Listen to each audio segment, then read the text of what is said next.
check this out, folks. Prices of eggs, tariffs, revenue. You have to see what this chart looks like. Look at the amount of income America's now making with tariffs last couple months. Let me first read it, Rob. Trump's tariff shatter records $22.3 billion in May as revenue doubles. The U.S. tariff record hit a 22.3, following April 16.5. Customs and excise taxes have more than doubled in just 2 months. Year to date, the government has collected $67.2 billion in tariff revenue. Now, tariffs now represent 4% of the federal revenue, up from just 2%. This is what America First trade policy looked in action. Every billion collected is $1 billion less tax an American have to pay. Look at this. Pull it up, Rob, if you can click on it. This is since what month? Since 2005. Zoom out a little bit more, Rob, if you could. Look at from 05. Look at the spike in tariff revenue. This is from the Department of U.S. Treasury. Look at that. Wow. Barely anything, and then all of a sudden, boom! We're doing a couple billion a month in tariff revenue. Even prior to him getting in, it was $9 billion. He takes $9 billion to $22 billion. Can you go to the next chart, Rob, on prices of, look at this one here. Egg prices have now declined 62% since President Trump's inauguration. They were $6.55. They're now $2.52 per dozen. Folks, go to the store and buy up a bunch of eggs and hang on to them, right? Yeah. Massive win. The media is obviously not going to talk about this, but this is a massive victory for eggs. And I think there was one other chart as well, Rob, before I scream off the top of my lungs to defend this other plane behind us. He's a Democrat. He's definitely a Democrat back there. I'm going to piss these guys off. They don't want these guys to come out. So, Rob, do me a favor. Go to that video. Go to the video of CNN with the economy. Play that 2-minute clip. If you can play this clip, Rob, we're going to finish up on this here. Check this out. CNN is hoping, dude, there's no way in the world with all the shit that's going on, there's going to be more positive thing about him. I don't think this is the one, Rob. It's That's the other leaders. one. Yes, this one is. It's the Enton one. That's the one. Economy. Play this clip. Look how they feel about the economy and what the Democrats used to represent in 1989 and where they're no longer at. Watch this. After all of the waves, Kate Baldwin, after the last few months, the first 5 months of the Donald Trump presidency, right, the first 4 months of the Donald Trump presidency, that you expect that Democrats would have this massive lead on the economy. It ain't so. It ain't so. The party that is closest to your economic views, in November of 2023, it was the Republicans by 11 points. Now it's still within that range, still within that margin of error. Plus 8-point advantage for the Republican Party. How is that possible, Democrats? How is that possible after all the recession fears, after the stock market's been doing all of this, after all the tariffs that Americans are against, and Republicans still hold an 8-point lead on the economy? Right. Are you kidding me? If it was just this one CNN poll, that would be one thing. But take a look at Reuters Ipsos. What do we see here? Party with a better economic plan. Well, in May of 2024, just before Donald Trump was reelected president, Republicans had a 9-point advantage. Look at where we are now in May of 2025. The advantage actually went up by 3 points. Now Republicans have a 12-point advantage when it comes to the party with a better economic plan. And again, this is after months of supposed economic uncertainty in which the stock market's been going bonkers, in which the tariff wars that Americans are against have been going on. And yet, despite all of that, the Democrats are down by 12 points on the economy. This speaks to Democratic problems on the economy better than basically anything that you could possibly look at. The Republicans still hold an advantage on the all-important key issue of the day, which is the party of the middle class, has been a huge advantage for Democrats. I have polling from NBC going all the way back since 1989 when Democrats had a 23-point advantage. 2016, a 17-point advantage. But by this decade, we already started seeing declines back in 2022, where you saw that Democrats led, but only by 4 points, well within the margin of error. And now in our latest CNN poll among registered voters, which is the party of the middle class, it is tied. This, I think, speaks to Democratic ills more than anything else. They have traditionally been the party of the middle class. No longer. No more. So what Donald do you do Trump now, and the Republican Party have taken that mantle away, and now a key advantage for Democrats historically has gone adios amigos, and now there is no party that is the party of the middle class. Republicans have completely closed the gap. You know what I think he just did? I think secretly he just applied for a job at Fox. I think he probably did. Can you imagine? It's like, hey, well, I love what he's saying, and I'll tell you what, words talk, numbers scream. And listen to what he was saying. He said we a lot, and also he said, after all of the recession fears. He used that phrase twice, recession fears. So in other words, the entire mainstream media was saying, could be a recession, would cause a calamity, could cause this. And all you know what America said?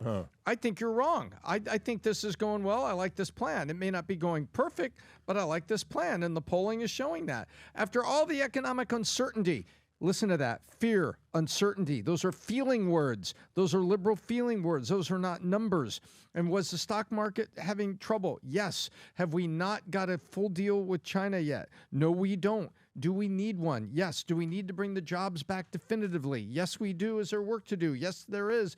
But what Americans are saying, I trust these guys more than those guys. And I mean those colloquially, and individuals. I trust the GOP more than I trust the Democrats, and it's getting worse.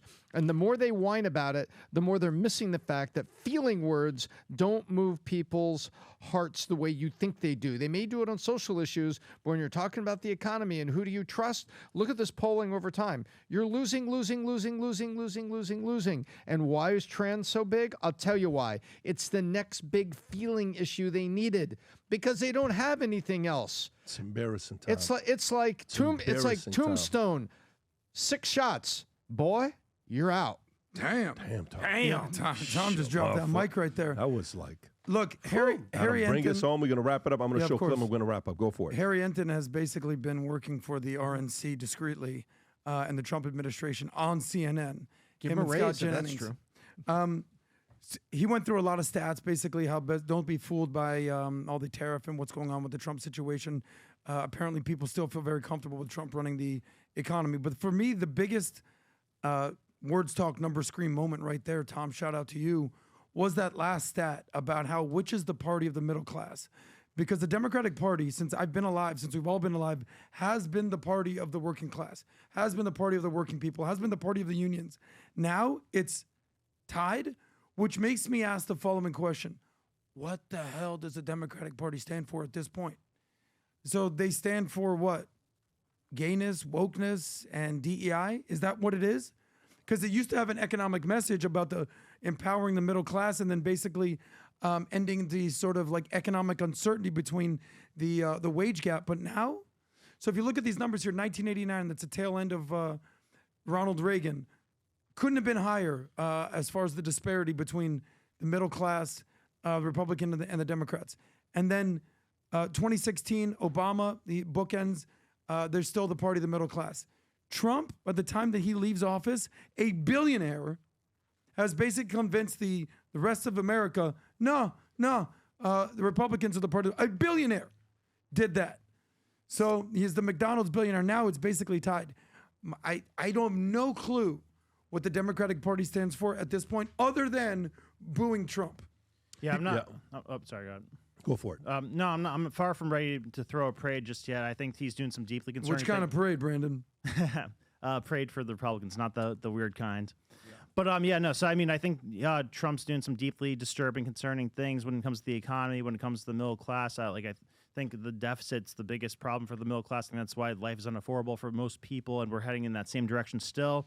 And he's probably unwittingly signing us up for a severe technocratic control state. I don't know if it's by his design or not, but yeah, I'm happy overall with what he's doing compared to what the alternative was, but I'm still super concerned about some stuff that he's working us into right now. There's a couple stories we didn't get into. Maybe we will next week or the following week, Palantir being one of them. But we are at the end of it, folks. Couple things. For some of you that are family folks, and you're running a business, and you have a career, and sometimes you're like, dude, I don't know how to do it with the kids, with the family right now. We were just in Italy last week with 4 kids traveling, insane craziness business, back to back to back while cooking kids. There was so many different things going on. Sometimes you're like, I don't have a clue how to do it. We're doing a webinar. I want you to watch this video and put this in your calendar.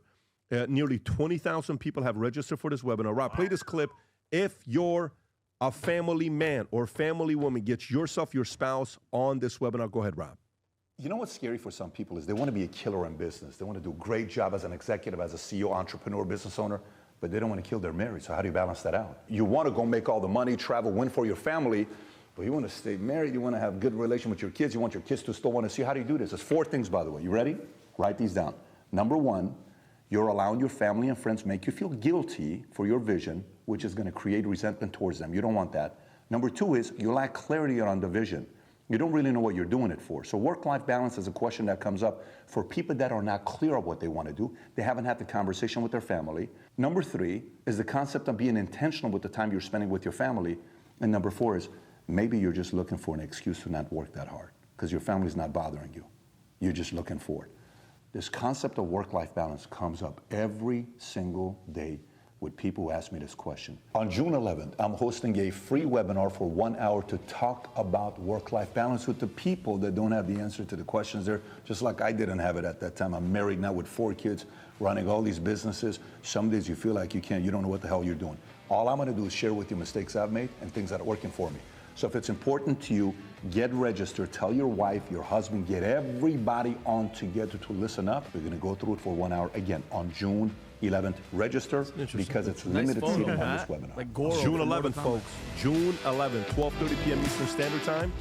Go to vtwebinar.com. Go to vtwebinar.com and register. If you enjoyed this video, you want to watch more videos like this, click here. And if you want to watch the entire podcast, click here.